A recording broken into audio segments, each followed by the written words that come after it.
Dodging a Bullet. I'm Jason Horton. I'm Rebecca Lieb. And this is Ghost Town.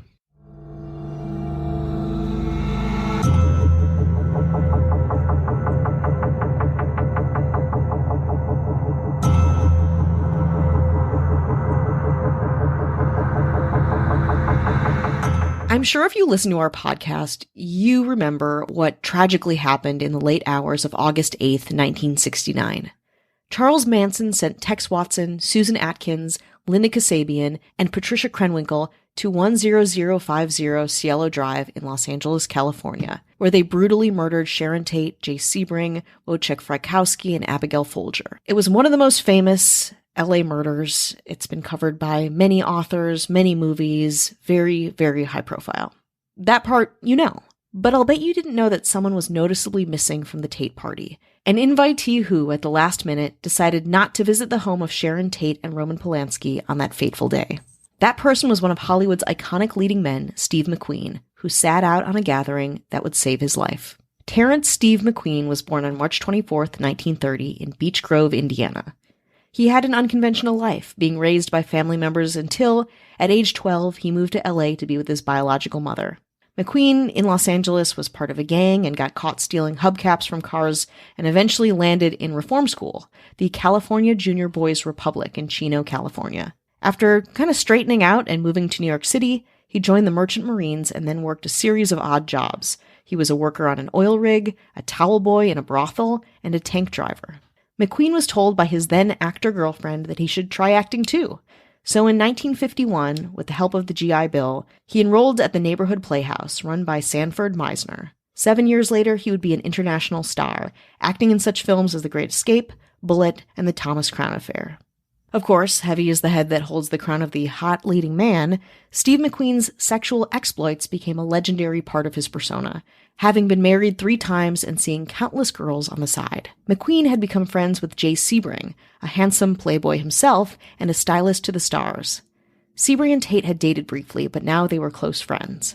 In fact, according to Mark Elliott in Steve McQueen, a biography, McQueen and Sebring had become such good friends that Steve let Jay restyle his blonde hair in the iconic look of the day, short, flat, and combed to one side. Sharon Tate regularly had parties at her home, and McQueen and Sebring often talked about meeting up at Tate's to hang.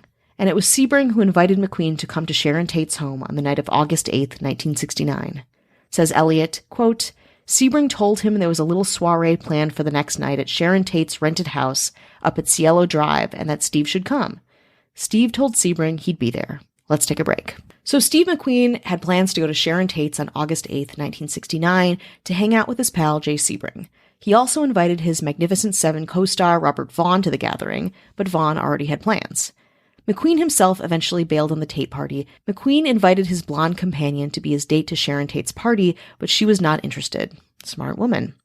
She told McQueen that, quote, she had a better idea for just the two of them. McQueen acquiesced and the two spent a very romantic night in. I can't even imagine what Steve McQueen felt on August 9th when the bodies of his friends were found. And to add to McQueen's trauma, 2 months after the murders, when Manson and his family were arrested, police discovered a detailed, organized list of celebrity names and the manner of death planned for them. And guess who was on it? At the top of the list was Frank Sinatra. Manson hoped to kill the singer, sickeningly, while having sex with one of the Manson girls. Elizabeth Taylor and husband Richard Burton were to be, quote, tied together and boiled alive. As for McQueen, Manson's plan with him was chillingly brief. McQueen's death would be made to, quote, look like a suicide. McQueen freaked out. Of course he did. He had all of his homes completely wired and burglar-proofed with the peak security technology of the time. He also started packing a loaded Magnum, which he had with him at all times. Quote, he could not shake the dark feeling of having come so close to death, Elliott wrote. A simple decision to get laid saved his life.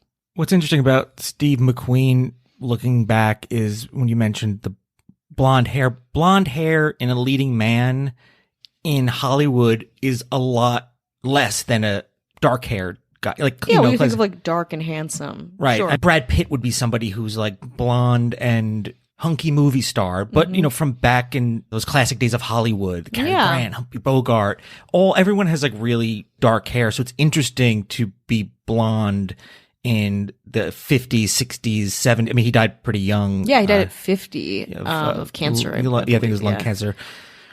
I also wonder what it would have been like if he was there, because he's like a tough dude. Not to say it would end any differently. It would be somewhat differently, even by him being there and being killed, which I assume. But I wonder if that would change. If anyone's out there has seen Once Upon a Time in Hollywood, I'm pretty sure it's the actor from the TV show Homeland plays Steve McQueen at one of these parties, and there's like a scene with him there. Not, obviously the movie kind of reimagines that whole era. So it's just interesting to look back and think what would change if he was there, and just the fact that Steve McQueen was like this kind of interesting, like a tough guy. Yeah, I think he was a movie about Le Mans. Like he was really into car racing. I'm not like a expert on Steve McQueen.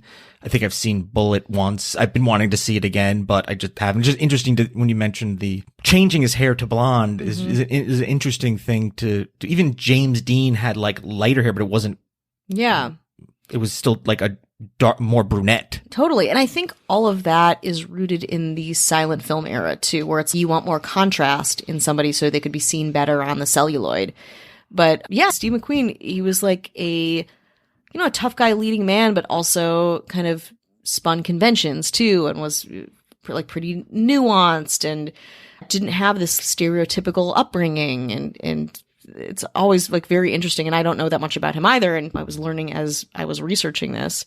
I can't imagine you don't look back on that potential to have been at this party like every day of the rest of your life. I think you have a crush on Steve McQueen. Stop it.